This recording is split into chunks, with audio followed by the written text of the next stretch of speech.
Ef rétt á haldið, þá getur fjölmenning aukið skilning okkar á hvort öðru og leitt til þess að við opnum augu okkar fyrir því hvað við erum öll samtengd og jafnvel háð hvort öðru. Þetta á einnig við trúarbrögðin.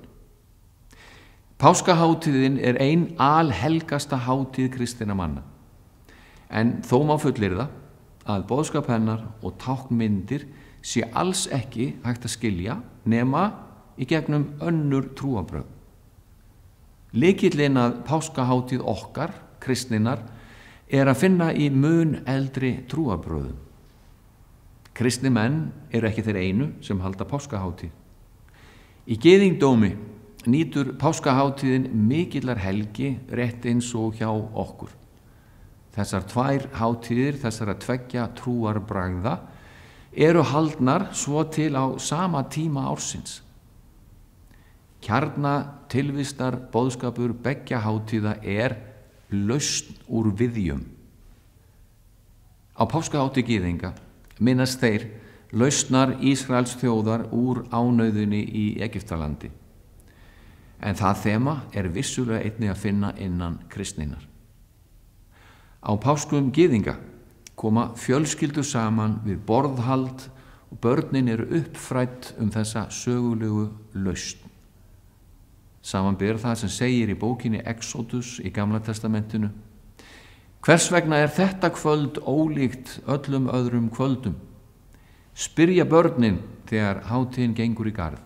Svarið er: Þennan dag skaltu segja við son þinn: Þetta er gert vegna þess sem Drottinn gerði fyrir mig þegar ég fór frá Egyptalandi.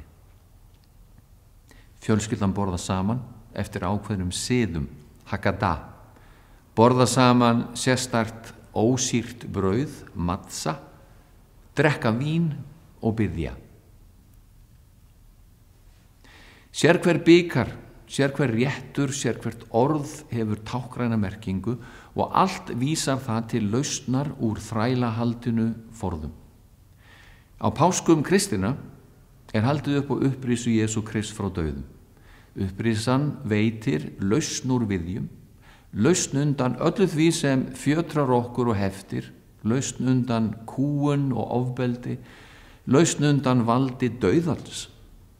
Jesús var sjálfur gyðingur og allir hans lærisveinar og allir höfðu þeir alist upp við þessa fornu gyðinglegu hátíð og máltíð og tekið þátt í henni árlega.